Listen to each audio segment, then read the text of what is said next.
صبر اور نماز سے مدد طلب کرو.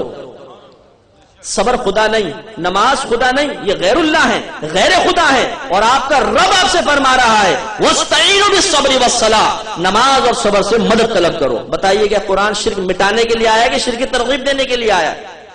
مٹانے کے لیے آیا ہے. اور اللہ کی حکمت کے قربان جائیے. اِيَّاكَ نَعْبُدُ وَإِيَّاكَ نَسْتَعِينُ، جس لفظ جن حروف اصلیہ سے نستعین کو بیان فرمایا، آگے اسی خیال کے رد کے لیے اللہ نے وَاسْتَعِينُوا بیان فرمایا ان حروف اصلیہ کے ساتھ، تاکہ وسوسہ شبہ پیدا نہ ہو جائے. یہ حکمت ہو سکتی ہے اللہ تعالیٰ کی. لہٰذا غیر اللہ سے مدد مانگنا اگر صحیح عقیدے کے ساتھ ہو تو اس میں کوئی حرج نہیں ہے، اس سے کوئی شرک ثابت نہیں ہوتا. صحیح نظریہ بس یہ ذہن میں رکھیں کہ اللہ تعالیٰ سے مدد طلب کرنا افضل ہے، اولا ہے. اللہ مدد کرنے والا ہے، اسی کے دست قدرت میں پوری کائنات کے خزانے ہیں، وہی سب کا ملجا ہے، وہی ماوا ہے، وہی سب پر کرم نوازی فرماتا ہے. پوری کائنات میں خزانے رزق وہی تقسیم کر رہا ہے. لیکن اس کی ایک عادت کریمہ ہے کہ جب بھی کسی کو کچھ دیتا ہے تو بغیر وسیلے کے نہیں دیتا. میں ہمیشہ کوشچن کرتا ہوں کہ مجھے ایک ایسی چیز کا نام بتا دیں جو براہ راست اللہ تعالی کی طرف سے آپ کو مل گئی ہو. اللہ نے اس کو آپ کو عطا کرنے کے لیے کوئی وسیلہ مقرر نہ کیا ہو. کوئی ایک چیز کا نام بتائیں. ہر چیز کے لیے ایک دوسری چیز وسیلہ بن رہی ہے. آپ کائنات میں آئے، ماں باپ وسیلہ بن گئے. آپ کی پرورش ہوئی، ماں کا دودھ وسیلہ بنا، پھر روٹی غذا دیگر وسیلہ بن گئی. ہر چیز کے لیے اللہ نے ایک وسیلہ قائم کیا ہے. تو اللہ تعالیٰ کسی وسیلے کا محتاج نہیں، لیکن اس کی عادت کریمہ ہے کہ وہ وسیلے قائم فرماتا ہے. تو وہ غیر محتاج ہو کر وسیلہ قائم کرے، اور ہم تو خود محتاج ہیں. اگر ہم سنت الہیہ کی نیت سے کوئی وسیلہ قائم کریں تو یہ شرعاً کیسے غلط ہو سکتا ہے؟ اس لیے یہ عقیدہ ہونا چاہیے کہ دینے والی ذات اللہ کی ہے، اور انبیاء علیہ السلام، اولیاء کرام، صحابہ کرام اس اللہ تعالیٰ کی عطا کی راہ میں ایک وسیلہ ہے، اور وہ ہمیں عطا فرما رہے ہیں. اس عقیدے کے ساتھ اگر کوئی طلب امداد کرتا ہے اس میں کوئی شرک کا شائبہ نہیں، کیونکہ وہ اس مخلوق سے حقیقت نہیں مانگ رہا بلکہ اس مخلوق کو وسیلہ بناتے ہوئے اپنے رب سے طلب کر رہا ہے. تو جو اپنے رب سے مانگ رہا ہو وہ مشرک کیسے ہو سکتا ہے؟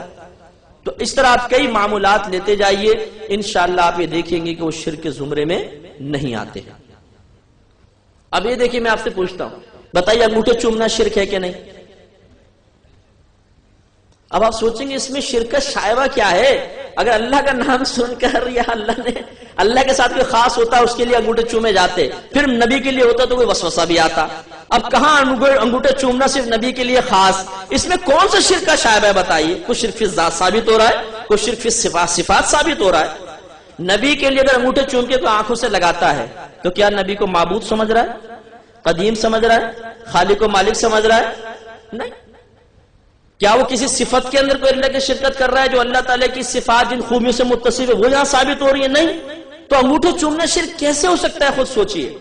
بالکل بچکانہ بات ہے، بالکل بچکانہ بات. جیسے میں کہوں کہ یہ بچھو ہے، دلیل دیجئے تو مجھے پتہ نہیں بچھو ہے. ارے بھائی ایک چیز تو یہ کہاں موبائل، کہاں بچھو؟ آپ بالکل الٹا سیدھی بات کر رہے ہیں.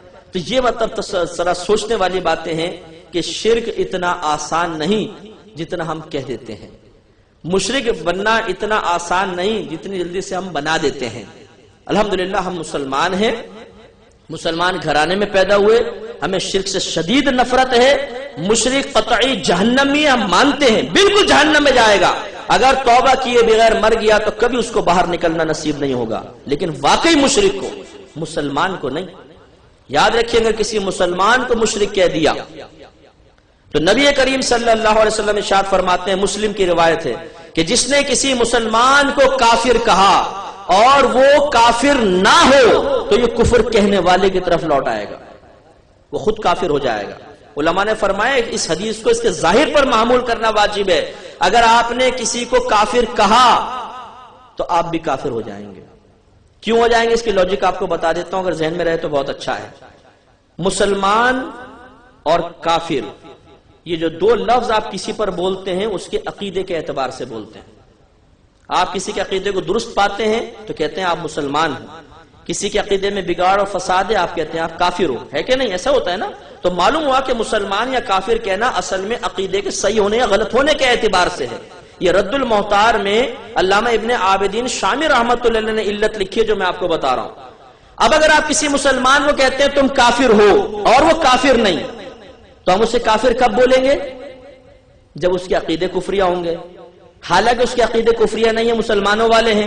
تو گویا کہ ہم نے اسے کافر کہہ کے یہ ثابت کرنے کی کوشش کی کہ اس کے تمام اسلامی عقائد کفریہ ہیں، تو اسے کافر کہنے کی وجہ سے ہم کافر نہیں ہوئے، بلکہ اس کے اسلامی عقائد کو کفریہ عقائد قرار دینے کی بنا پر اللہ تعالیٰ ہمیں دار اسلام سے خارج کر دیتا۔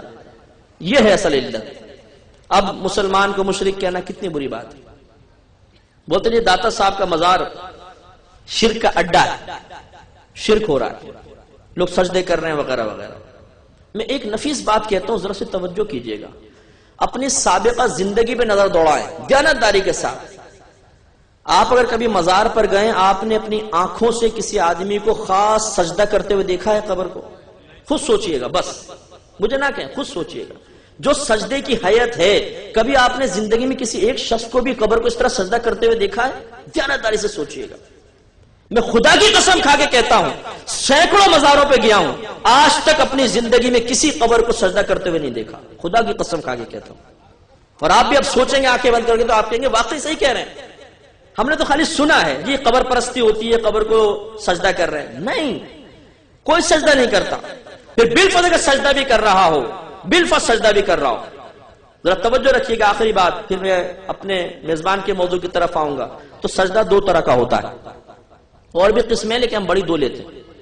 ایک سجدہ عبادت، ایک سجدہ تعظیمی۔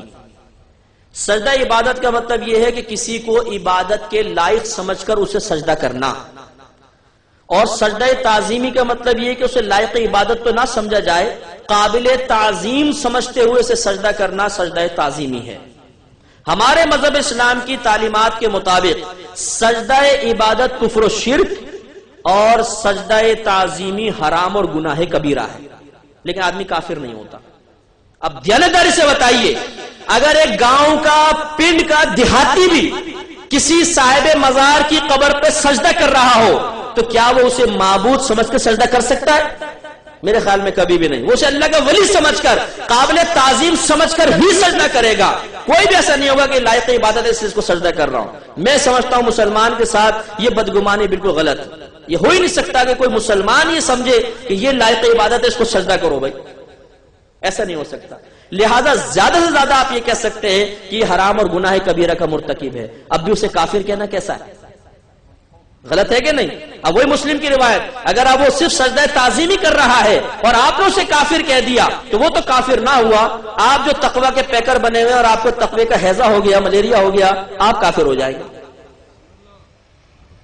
اب بعض کہتے ہیں نہیں ہم نہیں مانتے یہ تقسیم، بس ہم نہیں اس کو لیتے، بس جو سجدہ کر رہا ہوگا ضرور کافر ہوگا۔ ہمیں کیا پتا سجدہ